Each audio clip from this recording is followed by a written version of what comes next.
નમસ્કાર વિદ્યાર્થી મિત્રો, સ્ટાન્ડર્ડ 11 ઇંગ્લિશ જનરલ સ્ટ્રીમ બરાબર. અને આપણી ઓક્ટોબર 2020ની યુનિટ ટેસ્ટ નંબર 4 એકમ કસોટી નંબર 4ના સંપૂર્ણ પેપર સોલ્યુશનમાં આપ સૌ વિદ્યાર્થીઓનું સ્વાગત છે. દોસ્તો, આપણે આ ચેનલ સબસ્ક્રાઇબ ન કરી હોય તો સબસ્ક્રાઇબ ચોક્કસપણે કરી લેજો, જેથી કરીને તમે નવા વિડીયો મળતા રહેશે. વિદ્યાર્થી મિત્રો, આજના આ વિડીયો લેક્ચરની અંદર તમને ધોરણ 11 અંગ્રેજીનું સંપૂર્ણ સોલ્યુશન અહીં આપવામાં આવશે. સંપૂર્ણ સોલ્યુશન દોસ્તો, તમામે તમામ. જુઓ, ફર્સ્ટ છે સેક્શન એ, બરાબર છે. જુઓ, ટ્રુ અને ફોલ્સ. તો પહેલું જ વાક્ય છે, we take a quick pill hoping that our problem will never go away. એવું કોઈ દી હોઈ શકે? આપણે દવા લઈએ તો શું કામ લઈએ? કે આપણને એમ હોય કે આપણા પ્રોબ્લેમ સોલ્વ થાય. એટલે આ વિધાન ખોટું છે, બરાબર છે. વિધાન ફોલ્સ છે. નંબર 2, યોગ is good for the digestive system, the nervous system. Very good. વિધાન સાચું છે દોસ્તો. યોગ છે ને એ ખરેખર તમે જાણો છો ને કે બધા માટે ફાયદાકારક છે, અને યોગ જ આ લોકડાઉનમાં આપણે કર્યા છે, હે ને. Number 3, we always desire new things and are seldom content with what we have. વિધાન તો સાચું છે કે આપણે હંમેશા ડિઝાયર કરીએ છીએ નવી વસ્તુની, અને કન્ટેન્ટ ભાગ્યે આપણે સંતુષ્ટ થતા જ નથી. આપણી પાસે જે હોય ત્યારે કોનાથી સંતુષ્ટ થાય છે? આપણી પાસે સાયકલ હોય તો આપણે બાઇકના ઈચ્છા આવે, બાઇક હોય તો આપણે મોટર વ્હીકલના ઈચ્છા આવે કે લાવું કાર લઈ લો. એટલે આમ આપણી જરૂરિયાતોનો ક્યારે અંત આવતો જ નથી દોસ્તો. તો વિધાન નંબર 2 અને 3 બંને વિધાન સાચા છે. ઓકે. Number 4, nearest meaning. ચાલો, એન્ઝાઇટી એટલે ચિંતા, તો ચિંતા એટલે વરી. Very good. ચાલો, વાઇટાલિટી એટલે, તો કે વાઇટાલિટી એટલે એક ક્ષમતા, તાકાત, તો સ્ટ્રેન્થ કહેવાય. Very good. ચાલો, નંબર પ્રલોંગ. 6 નંબરમાં જો પ્રલોંગ, તો પ્રલોંગ એટલે શું? એક્સટેન્ડ કરવું, વિસ્તાર. તો અહીં એક્સટેન્ડ આવશે દોસ્તો. કેટલા સરળ છે, તમે ગ્લોસરી વાંચો ને તો બહુ સરળ પડે હો. ચાલો, હવે આપણે લેંગ્વેજ ફંક્શનને ઓળખીએ. અહીં આપ્યું છે એક્સપ્રેસિંગ કન્ડિશન ઇન પાસ્ટ. જો, કન્ડિશન પાસ્ટ એટલે ઇફ અનલેસ અને હેડવાળા વાક્ય. એક બાજુ પૂર્ણ ભૂતકાળ, એક બાજુ પરફેક્ટ મોડલ ઓક્ઝિલરી, બરાબર. અને અહીં કોન્ટ્રાસ્ટ, તો ઓલ દો, ઇવન દો, બરાબર છે. અને ઇનસ્પાઇટ ઓફ, ડિસ્પાઇટ, હવે બંને એઝ જાણો છો ને? યસ. અને અહીંયા આપેલું છે ચોઇસ, તો એમાં ચોઇસ તો વુડ આવે, આઈધર નાઈધર આવે, બરાબર. અને એક્સક્લેમેશન તો ઉદ્ગાર વાક્ય, વોટ અને હાઉ વાળા. ચાલો, હવે અહીં જુઓ 7 નંબરનું વાક્ય જુઓ, what a horrible accident it was. તો આ ઉદ્ગાર વાક્ય છે. જુઓ, એક્સક્લેમેશન છે, દેખાય છે? આ તો સીધું સરળતાથી મળી રહે 1 માર્ક્સ, બરાબર. ચાલો, અહીં આગળ જુઓ, if you had done yoga you would not have suffered more. તમે યોગા કર્યા હોત ને તો પ્રોબ્લેમ ના આવત. તો જો, આ સાદો પૂર્ણ ભૂતકાળ છે, હેડ અને V3, યસ. અને મોડલ હેવ અને V3 છે, યસ. તો આને કહેવાય કન્ડિશન. પાસ્ટ શું કહેવાય? Condition in past. 100% IMP છે. અને આપણી ચેનલમાં તો તમને લોટ ઓફ પુષ્કળ મળી રહેશે, બરાબર છે. ફંક્શન્સ નામના પ્લેલિસ્ટમાં જઈ ફંક્શન્સ નામનું તમે ફોલ્ડર જોજો, તમને બધા જ લેંગ્વેજ ફંક્શન ધોરણ 10, 11 અને 12 તમામ લેંગ્વેજ ફંક્શન સમજાવ્યા છે દોસ્તો, up to date, from bottom two ટોપ, બરાબર. ચાલો, number 9, he will either sit in the class or stand. તો આઈધર નાઈધર એટલે આને કહેવાય ચોઇસ, બરાબર છે. નંબર 9માં ચોઇસ લખી નાખો, યસ. આમ તો ઓલ્ટરનેટિવ ચોઇસ છે, પણ અહીં ચોઇસ આપ્યું છે એટલે ચાલે. ચાલો, in spite of his ill health he took part in sports and competition. તો ઇન સ્પાઇટ ઓફ એટલે કોન્ટ્રાસ્ટ, તો અહીં લખો શોવિંગ કોન્ટ્રાસ્ટ. ઓકે. ચાલો, તો થઈ ગયા 10 10. ચાલો, હવે આપણે વાત કરીએ છીએ ક્વેશ્ચનની. અહીંયા અંડરલાઇન કરેલા શબ્દ જવાબમાં નીકળે એવા ક્વેશ્ચન બનાવો. For example, bridges is hospitalise for some severe dietary problem. હવે ડાયટરી પ્રોબ્લેમ હતો એક કારણે, એટલા માટે, બરાબર, એને હોસ્પિટલાઇઝ કર્યો. તો શા માટે હોસ્પિટલાઇઝ કર્યો એમ જ કહેવું પડે ને? યસ. તો વાયથી આવશે. જવાબ આવશે બી, વાય ઇઝ બ્રિજેસ હોસ્પિટલાઇઝડ. ચાલો, નંબર 12 રીડ કરો જી. અ ફિઝિકલ ડિઝીઝ ડિસ્ટર્બ્સ ધ ઇમોશન્સ. ચાલો, ફિઝિકલ ડિઝીઝ છે, આપણા ઇમોશન્સને ખલેલ પહોંચાડે છે. તો શું કરે છે ફિઝિકલ ડિઝીઝ, એમ આપણે પૂછાય, બરાબર. શું કરે છે? ક્રિયાપદ કાઢવું એટલે વોટથી સવાલ પૂછવો પડે, ખબર છે ને? યસ. તો આપણે તમે ચેનલમાં જોયે છે ને, હા, ફ્રેમ ધ ક્વેશ્ચન્સ નામના 2 વિડીયો છે, બરાબર, જોઈ લેજો. તો જુઓ, જવાબ આવશે એ, what does a physical disease do, બરાબર. એકદમ પરફેક્ટ જવાબ. ચાલો, section number B, most IMP paragraph, Ayurveda. તમે ભણી ગયા છો, બરાબર. તો what does Ayurveda teach us. તમે લખી લેશો, થોડાક મોટા જવાબ છે, બરાબર. જુઓ, ડઝ હોય એટલે આપણે SES લગાડવા પડે. ઓકે. ચાલો, આયુર્વેદ આપણે શું શીખવાડે છે? તો પહેલી જ લાઈનમાં જવાબ છે, આયુર્વેદ ટીચીઝ અસ. શું શીખવાડે છે? તો teaches us harmony with nature, simplicity and contentment, બરાબર છે. And contentment as keys to wellbeing. અને વેલબિંગ સુખાકારીની એક ચાવી પણ આપે છે ભાઈ. Okay. Number 14, why does Ayurveda connect us with the source of creativity. કેમ આપણે આયુર્વેદ છે એ ક્રિએટિવિટીના સોર્સ સાથે કનેક્ટ કરે છે. ચાલો અહીંયા પણ 10 છે, અહીંયા પણ એસ લગાડી દો. એ તો ભૂલવાનું જ નહીં ભાઈ. ધર્મના કામના ઢીલમાં નહીં હો, ધર્મના કામમાં ઢીલ નહીં ભાઈ. આયુર્વેદ કનેક્ટ્સ અસ with the source of creativity. બરાબર છે. ટુ ઓવરકમ શું લખવાનું અહીંયા? ટુ ઓવરકમથી જવાબ તમારે ચાલુ કરવાનો. બરાબર છે. અહીં જુઓ. બરાબર, ટુ ઓવરકમ. અહીંથી જુઓ, ટુ ઓવરકમ. બરાબર. ચાલો, to overcome our psychological problems. To overcome our psychological problems. બરાબર છે. આ તમારે લખવાનું યાદ રહેશે. ટુ ઓવરકમથી જવાબ લખજો. ક્યાંથી લખશો? Two overcome. ઓકે, હેતુ બતાવે છે. ચાલો, યોગનો પેરેગ્રાફ વાંચો જી. શું કહેવા માંગે છે કયો જી મને? યોગનો પેરેગ્રાફ તમે વાંચ્યો જશે, પરીક્ષા છે તો વાંચ્યો જોઈએ ને આપણે. ઓકે, ચાલો. તો શું કહે છે? વોટ ઇઝ યોગ? મોસ્ટ એમપી સવાલ છે. યોગ ઇઝ અ હોલિસ્ટિક એક્સરસાઇઝ. એકદમ સિમ્પલ જવાબ છે, આટલો લખજો. બરાબર, ખાલી તો પણ માર્ક્સ આવશે પૂરેપૂરો. ઘણા તો આખા વાક્ય લખી નાખે છે. What are the benefits of યોગ? સૌથી મોટો જવાબ છે આનો તો. યોગના બેનિફિટ તો ઘણા બધા છે ભાઈ. આખો પેરેગ્રાફ જ એના બેનિફિટ જ છે ને. તો શું લખશું આપણે? યોગ પ્રોવાઇડ્સ. શું કહેશું? યોગ પ્રોવાઇડ્સ. શું આપને આપે છે? શું આપે છે કયો જી મને? શું આપે છે? Provides physical, mental as well as spiritual benefits. બસ આ એનો જવાબ છે. પછી આ પણ લખવાનું. It provides workout for the muscles. It also benefits joints, ligaments and the skeletal system by improving flexibility and balance. બરાબર, આ પણ લખી શકાય. સમજાઈ ગયું? આ બધું જ લખી શકાય. આખો પેરેગ્રાફ લખી શકાય જવાબમાં. પણ 3 લીટી લખી હશે તો પણ માર્ક્સ મળશે. ચાલો, સેક્શન સીમાં વાત કરી લઈએ ફટાફટ. 1883 આપણા યુટ્યુબ ચેનલમાં આ પેરેગ્રાફ અને આખો પાઠ આપેલો છે ડિટર્મિનેશનનો. એકદમ મહત્વનો પાઠ છે. ચાલો, number 17. What was the idea of John Roebling? આ તો એકદમ સિમ્પલ સવાલ છે. બરાબર, ચાલો જવાબ શું આવશે? The idea of John Roebling was to build. શું લખવાનું? Was to build. અહીંથી જવાબ idea. To build a spectacular bridge connecting New York with Long Island. બરાબર, અહીં સુધી લખવાનું, લોંગ આઇલેન્ડ સુધી. યાદ રહેશે? ઓકે દોસ્તો, થેન્ક યુ. ચાલો, what did the bridge building experts say about Roebling's idea? જોજી, રોબલિંગના આઈડિયા વિશે શું કહે છે? તો કે the bridge building experts said. શું લખવાનું? સેડ. SAID. આ ભૂલશો નહીં, સેડ કરવાનું, સેડ. બરાબર, અબાઉટ રોબલિંગ્સ આઈડિયા ધેટથી જવાબ આપવાનો. That it was. શું કહેતા હતા બધા? શું કહેતા હતા એક્સપર્ટ્સ લોકો? It was an impossible. શું કહેતા હતા? It was. અહીંથી જવાબ લખવાનો. It was an impossible feat. Impossible feat એટલે કાર્ય. And told Roebling to forget the idea. શું કીધું? કે તમે આઈડિયા ભૂલી જાઓ. It just could not be done. It was not practical. આ બધું જ લખી નાખવાનું. ચાલે, 2 લીટી લખી હોય તો પણ માર્ક્સ મળે. બરાબર, ચાલો આ બધું જ લખી નાખજો. ઓકે, ચાલો કસ્ટમરનો આપણો લેપિંગનો આપણે પ્લેમિંગનો 5મો યુનિટ. બરાબર, અને તમે 12થમાં આવશો ત્યારે તમારું પહેલું યુનિટ હશે, એટલે તમને બંને ફાયદા થશે. બરાબર, what does customer service representative ask customer? ચાલો, શું કહે છે? જવાબ એકદમ સિમ્પલ છે દોસ્તો. તો કે CSR આસ્ક્સ, એસ લગાડો, asks customer to install love. શું કહેવાનું? To install love. જવાબ ક્યાંથી આપવાનો? To install love. ચાલો, નંબર 20.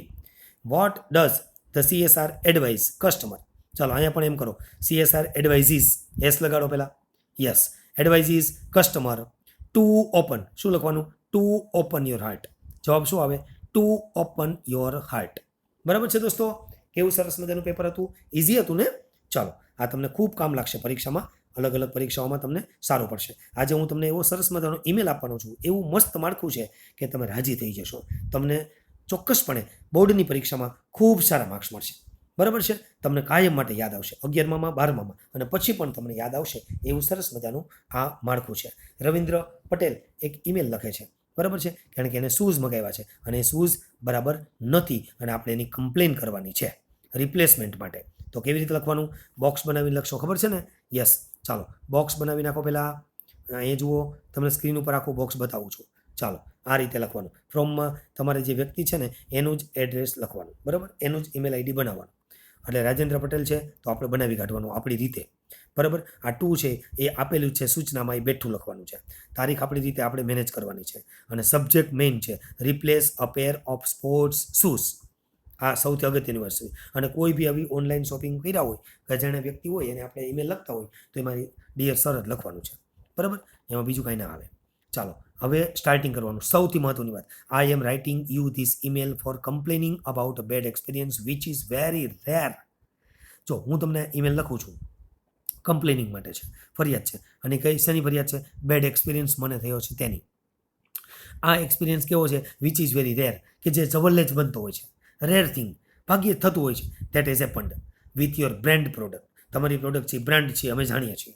આ વખાણ કરવાના કે તમારી પ્રોડક્ટ છે એ તો બ્રાન્ડ છે, એટલે તમારી પ્રોડક્ટ સાથે આવું પ્રોબ્લેમ તો ક્યારેક જ થતો હોય છે, બહુ જબરદસ્ત થતો હોય છે, અને એ મારી સાથે થયો છે, હું જ ભેરવાઈ ગયો છું, બરાબર, એટલે હું તમને આ કમ્પ્લેન કરું છું. આવી રીતે કહેવાનું. ચાલો હવે શું કહેવાનું? પેરેગ્રાફ પાડવાનો. સૌથી મહત્વની વાત, I am a regular customer of your Flipkart. આપણે એ જ કાર્ડ જેને આપણે લખતા હોય ને એ જ લખવાનું, બરાબર. હા, યસ, કંઈક રેગ્યુલર કસ્ટમર છું એ બધું આપણે કહેવાનું. ભલે પહેલી વખત જ મગાવ્યું હોય તો પણ આ તો લખી જ નાખવાનું. આઈ એમ યુઝિંગ યોર ઓનલાઈન પ્રોડક્ટ. હું તમારી ઓનલાઈન પ્રોડક્ટ પણ વાપરું છું, આમ પણ કહેવાનું, એને મજા આવવી જોઈએ. હા, આઈ હેવન્ટ કમ અક્રોસ એની પ્રોબ્લેમ. મને ક્યારેય કોઈ એવી સમસ્યા લગભગ થઈ નથી. But this time it is different situation. પણ આ વખતે સિચ્યુએશન જુદી છે. આવું ચોખવટવાળું કરવાનું. કોઈ બી કમ્પ્લેન્ટ લેટર લખો, કમ્પ્લેન્ટ ઈમેલ લખો, આ તો તમારે લખવાનું જ. આઈ bought a pair of sport shoes. હવે મૂળ મુદ્દા ઉપર આવવાનું કે મેં તમારે ત્યાંથી શૂઝ મગાવ્યા છે, વર્થ ₹4999, બરાબર છે, from your shopping site on 15th of this month, બરાબર છે. તારીખ પણ આપી દેવાની, કિંમત પણ આપી દેવાની. તો order number is 5151. Order number પણ આપણે ઉપજાવી કાઢવાના. I feel regret two inform you that. હું તમને ઇન્ફોર્મ કરતા ખરેખર ખેદ વ્યક્ત કરું છું, દિલગીરી વ્યક્ત કરું છું, રિગ્રેટ, સોરી વ્યક્ત કરું છું કે the product is not up to the mark. Product બરાબર નથી.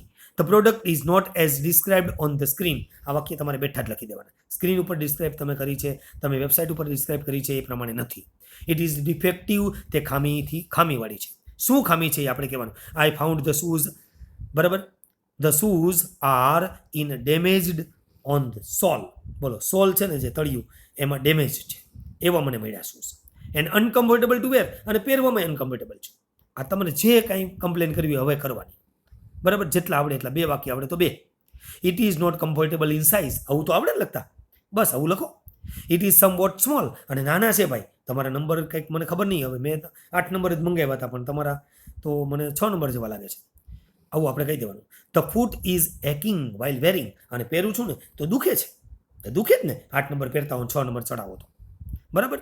Yes, I am requesting you to either replace the product or refund the cost within 15 days. હું તમને રિક્વેસ્ટ કરું છું કે 15 daysની અંદર તમે કાં તો રિફંડ આપી દો અથવા તો અમને રિપ્લેસ કરજો. હવે અમારે બીજું કાંઈ ન હાલે, રિપ્લેસ કરજો બસ, બરાબર. Mostly your products are the best in their quality. આ તો લખવાનું જ, વખાણ તો કરવાના જ કે તમારી પ્રોડક્ટ છે એ તો બેસ્ટ હોય છે ક્વોલિટીમાં, કોઈ દિવસ સવાલ જ નથી. And according to the market standards. અને માર્કેટ સ્ટેન્ડર્ડ્સ છે ને એ પ્રમાણે જ હોય છે, બરાબર. આઈ ઓલ્સો, પણ આ વખતે અમે ફેરવાઈ ગયા છે, એટલે મારે જાણવું શું છે. I also require you to confirm. મારે આ વખતે એ કન્ફર્મ કરવું છે કે whether you will arrange for my sports shoes to be recollected. તમે કલેક્ટ કરાવી લેશો, or will reimburse me for the cost of returning. કે તમે મને મારું જે કોસ્ટ છે એ કોસ્ટ રિટર્નિંગ કરવાની ડેટ આપશો, કે ભાઈ મને રિટર્ન કરી દેતા હો તો મારે કંઈ સવાલ નથી. So I am expecting a favourable response from your end on this matter. હું તમારી આ બાબતમાં ફેવરેબલ રિસ્પોન્સ આવે, બરાબર, એવી એક્સપેક્ટ કરું છું, અપેક્ષા રાખું છું. કારણ કે મને ચોક્કસપણે આશા છે કે મને સારો રિસ્પોન્સ મળશે. Thanking you, yours faithfully. આ બધું લખવાનું, કોમા પણ કરવાના, વાય કેપિટલ કરવાનું, અને એ જ વ્યક્તિનું નામ લખવાનું, આપણા નામ લખવાના નથી. ધ્યાન રાખજો દોસ્તો. આવા ઈમેલ અને રિપોર્ટ માટે તમે આપણી ચેનલમાં જજો. જીસેફ સ્ટાર એજ્યુકેશન નામની ચેનલ છે. એ ચેનલમાં તમને આવા ઈમેલ અને રિપોર્ટના ફોલ્ડર મળશે. પ્લેલિસ્ટમાં જશો એટલે, અને ત્યાં તમે બધા જ ઈમેલ અને રિપોર્ટના માળખા અને સારા સારા ઈમેલ બોર્ડની દ્રષ્ટિએ પરીક્ષા પૂછાય એવા આખા ઈમેલ અને રિપોર્ટ તમને શીખવા મળશે. તમારી બોર્ડની પરીક્ષામાં, અન્ય પરીક્ષાઓમાં તમને ખૂબ કામ આવશે, અને તમારા મિત્રોને પણ કામ આવશે. તમે એને શેર પણ કરજો અને બીજાને આપજો. તમારે સ્ટુડન્ટ વિઝન લગતું કામ હોય તો પણ તમે આ નંબર ઉપર કોન્ટેક્ટ કરજો. ચાલો, હું તમને એક મસ્ત રિપોર્ટ સમજાવી દો. ચાલો, ઇન્ડિપેન્ડન્સ ડેનો રિપોર્ટ પરીક્ષામાં પૂછાયો હતો, તો કેવી રીતે લખવો કયો લ્યો. તો જુઓ, report on the independence day, બરાબર, સેલિબ્રેશન, આવું તમારે ટાઇટલ આપવાનું. બરાબર, ટાઇટલ તો આપવું જ પડશે. ટાઇટલથી જ શરૂઆત થાય અને ડેટ લખવાની. બરાબર, 15મી ઓગસ્ટ હોય તો 16મી તારીખે આપણે લખી શકાય. અને સુરત, આવી રીતે સ્થળ લખવાનું. હવે તમારે શું કરવાનું? The independence day was celebrated in our school yesterday. સાદા ભૂતકાળમાં પેસિવ વોઇસમાં શક્ય હોય ત્યાં સુધી વાક્ય લખવાના અને સાદા ભૂતકાળનો જ યુઝ કરવાનો. ઘટના જે પૂરી થઈ ગઈ તેનું જ વર્ણન છે. યસ, તો આ રીતે લખવાનું. બરાબર, all the students of the school had gathered on the playground. Gathered તો ભેગા થયા હતા. બરાબર, એટ 7 AM સમય પણ આપવાનો. We were made to stand. We were made to stand અને કોઝલ વર્બ કહેવાય. બરાબર, તમે હમણાં ભણ્યા નથી, હજી ભણશો ત્યારે ખ્યાલ આવશે. વી વર મેડ ટુ સ્ટેન્ડ એ ફરજ પાડવા માટે, અમને ઊભા રાખવામાં આવ્યા. બરાબર, રોજ કતારમાં, હાયરમાં ઊભા રાખ્યા, લાઈનમાં, બાય ધ ટીચર્સ. કારણ કે ટીચર તો ભાઈ રૂઆપ કરે, બધું કરે, પીટી શિક્ષક હોય તો તબતાવડી બોલાવી નાખે. બરાબર ને? હા, તો એણે અમને ઊભા રાખ્યા, આને એમ કહેવાય. બરાબર, હા, અમને ફરજ પડી. સમજાઈ ગયું? The whole atmosphere was filled with patriotic fervour. તો દેશભક્તિથી ભરેલું આખું વાતાવરણ હતું. બરાબર છે? આ પણ તમને આવડશે. અ સ્ટેજ વોઝ ડેકોરેટેડ. સ્ટેજ પણ ડેકોરેટ કરવામાં આવ્યું. બરાબર, mister Dhirubhai Gajera was the chief guest. ભૂતપૂર્વ ધારાસભ્ય. બરાબર, તો એને અહીંયા ચીફ ગેસ્ટ તરીકે બોલાવવામાં આવ્યા. He arrived in time accompanied by the principal. પ્રિન્સિપાલની જોડે જોડે તે સમયસર આવી ગયા. He was welcomed by all of us. તો પેસિવ વોઇસમાં લખવાનું, આ વાક્ય બધામાં ચાલે. તે અમે બધાએ વેલકમ કર્યું. The flag was hoisted by the chief guest. અને ચીફ ગેસ્ટ જે હતા એણે જ ફ્લેગ હોઇસ્ટેડ કર્યું. આ સ્પેલિંગ તમારે યાદ રાખવાની. ધ્વજ ફરકાવ્યો. બરાબર ને? It was attended by all of us. અને બધાએ આ ધ્વજવંદન કાર્યક્રમમાં તો બધાએ એટેન્ડ કરવાનો જ હોય. યસ, બરાબર ને? No sooner was the national flag hoisted. જેવો નેશનલ ફ્લેગ હોઇસ્ટેડ થયો, ફરકાવાયો કે તરત જ then the national anthem was recited. National anthem ગાવામાં આવ્યું. એસુન એઝ નો સુનનો ઉપયોગ તમે આ રીતે કરી શકો છો. બરાબર છે? then a short but sweet speech was delivered by the chief guest. નાની, શોર્ટ પણ સ્વીટ સ્પીચ ડિલિવર્ડ કરવામાં આવી. એન્ડ ધ પ્રિન્સિપાલ, અને પ્રિન્સિપાલે પણ સ્પીચ આપી. એ તો આપે જ. We had also cultural programme. બરાબર, અમારે કલ્ચરલ પ્રોગ્રામ પણ હતો. It was held for at least 2 hours. બોલો, 2 કલાક સુધી આ પ્રોગ્રામ ચાલ્યો. A group of students from class 9 અને 9મા ધોરણના છોકરાઓએ શું કર્યું? Sang the song. એણે ગીત ગાયું. બોલો, મા તુજે સલામ, એમ કે મા તુજે સલામ, આવું ગીત ગાયું. The student of standard 10 performed 1 act play. એક પાત્ર અભિનય કર્યું. બોલો, વિદ્યાર્થીઓએ એક પાત્ર અભિનય ભજવ્યું. મસ્ત છે ને? Then Vivek from class 11 commerce recited a poem Mera Hindustan. તો મેરા હિન્દુસ્તાન નામનું પોયમ પણ એણે ગાયું. મજા આવી ગઈ બધાને. The dance group of our school performed various dance. અમારી સ્કૂલનું ડાન્સ ગ્રુપ હતું ને, એણે જુદા જુદા ડાન્સ પરફોર્મ કર્યા. હો, તબતબડે બોલે નહીં. In the and Dhruvi, a student of standard 12 science, ધોરણ 12 સાયન્સમાં ભણતી ધ્રુવીએ શું કર્યું? Spoke on the freedom fighters and there deeds. Freedom fighters અને તેમના કાર્ય, ડીડ્સ એટલે કાર્ય, એમના કાર્ય વિશે વાત કરી. 2 મિનિટની સ્પીચ આપી પણ બરાબર મંત્રમુગ્ધ કરી દીધા હોય. Mister Gajera, a teacher, spoke about the importance of celebrating national festivals. National ફેસ્ટિવલ્સનું મહત્વ શું છે એના વિશે પણ વાત કરી ટીચરે. જુઓ, દેન સમ પ્રાઇઝીસ વર ડિસ્ટ્રીબ્યુટેડ. અને ઇનામ વિતરણ તો હોય જ દોસ્તો, તો પેસિવ વોઇસમાં લખવાનું જ તે. વર ડિસ્ટ્રીબ્યુટેડ ટુ ધોઝ, એવા વિદ્યાર્થીઓને who performed well in the cultural programme. Cultural પ્રોગ્રામમાં જેણે સારું સારું પરફોર્મન્સ કર્યું ને એને બધાને ઇનામનું વિતરણ કરવામાં આવ્યું. And the students who stood first in the mock exam. Mock exam પણ રાખી હતી. બરાબર છે? આપણે પ્રિલિમ એક્ઝામ રાખે, મોક એક્ઝામ રાખે, પછી બોર્ડની પરીક્ષા હોય ને એટલા માટે. તો એમાં જેના નંબર આવ્યા ને, ફર્સ્ટ આવ્યો ને, એને ઇનામ આપ્યા. બરાબર છે? I was also one of them. અને મને ઇનામ મળ્યું. આવું આપણે લખી શકો તમે. બરાબર ને? ચાલો. In the end Mrs Daksha, a teacher of the school, gave vote of thanks. અંતે જે લેડી ટીચર છે તેમણે આભાર વિધિ કરી. બરાબર, આ તમે લખો ને તમને પૂરા માર્ક્સ મળે. આવું બધું લખતા શીખી જાઓ. There was a march past by NCC. બોલો, એનસીસી નેશનલ કેડેટ કોર્પ્સ. એણે માર્ચ પણ કરી, કૂચ પણ કરી. And scout guide cadets. Scout બધા બાળવીરો પણ હતા. તો આ બધો લાભ પણ મળ્યો આપણને. સ્વીટ્સ વર ડિસ્ટ્રીબ્યુટેડ અમંગ ઓલ. અને મીઠાઈઓ વહેંચવામાં આવી. રાષ્ટ્રીય પર્વ છે ભાઈ. 15મી ઓગસ્ટ સ્વાતંત્ર્ય દિન. બરાબર? At last the function ended with the Vande Mataram. અને વંદે માતરમ સાથે અમારા આ પ્રોગ્રામ અંત આવ્યો. દોસ્તો, આશા રાખીએ કે તમને આ વિડીયો લેક્ચર ખૂબ ગમ્યો હશે અને કામમાં પણ આવ્યો હશે. દોસ્તો ગમે તો લાઈક કરજો, શેર કરજો અને તમે અમારી યુટ્યુબ ચેનલમાં જજો, તમને પ્લેલિસ્ટમાં જજો, તમને આવા કેટલાય ટોપિક્સ મળશે તમારી પરીક્ષાઓની અંદર ઉપયોગી થાય એ માટે અમે આ પ્રયત્ન કર્યો છે. આશા રાખીએ કે તમને ગમશે અને તમારી પરીક્ષા ખૂબ સારી જશે. તમને તમારી પરીક્ષાની શુભકામનાઓ, ખૂબ ખૂબ ઢેર સારી શુભકામનાઓ. તમે તમારા સપનાઓ સાકાર કરો, તમારી પરીક્ષા ખૂબ સારી જાય અને તમને ખૂબ સારા માર્ક્સ મળે, તમે ખૂબ સફળ થાવ એવી આશા સાથે આજના વિડીયો લેક્ચરને આપણે અંત આપીએ છીએ. ફરી નવા વિડીયો લેક્ચર સાથે, નવા મુદ્દા સાથે આપણે મળીશું. જય હિન્દ, જય ભારત, જય જય ગરવી ગુજરાત. Thank you.